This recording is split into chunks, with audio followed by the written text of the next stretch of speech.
Alright, good morning from North Carolina. Just finished my FJ80 drawer build. Before I get into much, I just want to thank Jailbreak Overlander for really being the inspiration behind these drawers, and a couple other people, Brady Overland, for kind of going over an overview of their drawers. They were really big sources of inspiration for this. Kind of just took a little bit different path from some people. Most people either do like a carpet or like a rubber mat over the top. I decided to go to AutoZone and pick up that 1 gallon can of Herculiner kit and just roll the whole thing in Herculiner. I really was thinking about this project a lot, and one of the big things was just cost. I was looking at different companies that pre-make these, but they're just so damn expensive. And I actually reached out to a woodworker and asked him how much it would cost to build something like this, and I was quoted $1,700. And I still thought, I was like, well, by the time I pay $1,700, I can go and just, buy one of the ones that's pre-made. But, when you build something yourself, you put a little bit more time and effort, and I think you care more about the project. So I'll run over a couple of dimensions with you first. If you don't include the wings on the side, just the box, the square box itself, 43 3/4 inch wide, and that goes right in between the fender wells.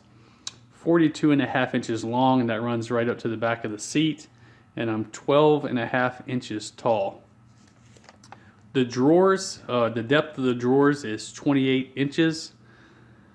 And I just I didn't want to go too much past the tailgate when you pull them out. I was just kind of thinking about how I wanted that to work. So you can see here that right at 28 inches fully extended. Cost of the project, the wood, it's 3/4 inch plywood throughout the drawers. Actually took Jailbreak Overlander's lessons learned, because I believe he used some 1/2 inch in his, and said if he'd have done it all over again, he'd use 3/4 inch throughout. You're looking at $50 a sheet. It took me 3 sheets to build this. The other cost was the hinges. The hinges were $54 a set, and I got them off Amazon. The drawer pulls were, I believe, $17 for both of them. And yeah, that was really the big cost. And the Herculiner itself, the Herculiner kit, I picked that up at AutoZone, was $89. And I don't know, I like the look of the Herculiner. I guess the only downside was during the build process was how long it took to roll this stuff on and let it dry, especially here in North Carolina. We're kind of entering our winter, and the temperature really didn't help out much between coats. It took a long time, and it took, probably because of that, it took me a little bit over 5 days to build this, and mostly, like I said, it was because of the drying times. Now, kind of like my whole thought process to building this, and why I built it like the way I did, was same as many people. You want to keep the back flat with the seats so that I can put in the air mattress. And I got a low profile air mattress from a company called Lightspeed Outdoors off Amazon, and I'll actually show you what that looks like here in the back in just a second. I was thinking, this idea versus a tent, a rooftop tent, and kind of looked at what is my requirement right now, and I didn't feel the need for a rooftop tent because I just got 2 small girls that go with me on these trips, and we can all fit in here with this air mattress quite comfortably. And then the other thing was costs, right? Those things are pretty expensive, and just not something I really wanted to deal with right now. A couple other things while I'm back here is like the overview, and what I was thinking was there was a fairly useless speaker right here. I really need to pull these out and clean them, but there was a fairly useless speaker in this area, so I pulled it out, put an ARB compressor in back there, and put the chuck in right there, and so I have easy access to it, keep all my air hose in. in that area, and it enables this to kind of just be hidden and tucked away nicely. The other thing was the inverter. I wanted a place for the girls to, when they're back here, just need to charge a phone or plug in a computer to be able to access the electrical. So I just wired that all in right there. And the people from Wagon Technologies made a great recommendation with this inverter. And I'm not too spun up on all the science, but the inverter I got is a pure line, and they basically say the draw or the power coming through that is a lot like the power that comes through your house. It's a more steady stream versus a variable stream. So I went ahead and just took their recommendation and put this inverter in, but it also went into how I designed the build a little bit, and I'll walk around the front and kind of show you what I'm talking about.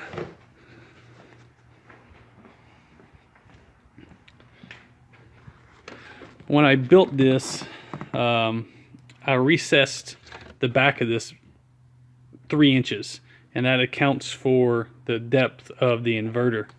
Excuse the wiring, still kind of doing a couple other things. If you're wondering what this block of wood is, that's when you put the seat down. It keeps the seat from latching. But the inverter wired up pretty easy.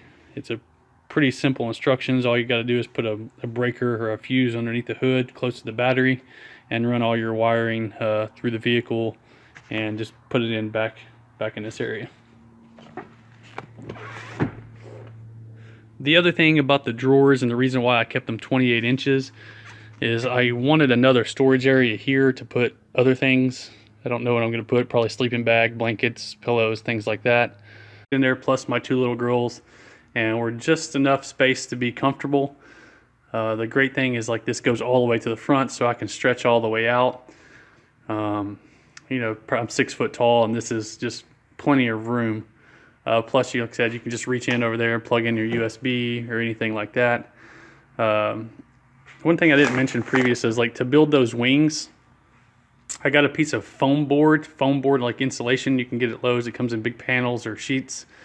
And I just kept tracing it and cutting until I got it right, and just built the template that way. It took a little time, but you can just get it done and just really hammer it out on your own, and it came out quite nice. I was a little concerned at first, but by the time I put the Herculiner on and everything, it fit perfect. So next I'll show you just something else I picked up that, because when you're in these vehicles and you're camping inside, it's going to get hot. So I was like, all right, how can I make a way to kind of get some air circulating here? I thought about just running a fan to the plug back here, but I was like, there's got to just be a better way. So I'll just kind of show you what I came up with on that end. I was in this military surplus store, and I found this really large, I guess it's a bed, a mosquito net for like a bed. And I just had this idea. I was like, wow, that's pretty big. You can just cover this over the truck. And what I like about it, and you can kind of see them in there, it has all these little ties everywhere. So what I do is just come around here, take one of those ties, tie it off to the top of the truck, and just tuck everything in down at the bottom so I don't have to worry about mosquitoes getting in. I can tuck it into the window, but the other problem is, like, well, how did I keep the mosquitoes from, like, getting around here? And then one day as I was fooling around with that, I just had this level, and it gave me an idea. Of course, I'm not going to use a level. I ordered some magnetic strips. They should be here. But I could take these magnetic strips and just tuck and put them on the side of the truck, and just shore up any spots where mosquitoes could get in. So, look at total time really to set all this up, the air mattress and everything. You're probably looking at, just 5 minutes, maybe 10 at the most, to get everything set up and organized. But I really had a lot of fun with this project. Comment below if you got any questions, or you just need some advice or where I got some of these things. But again, it was a lot of fun, and thanks for watching.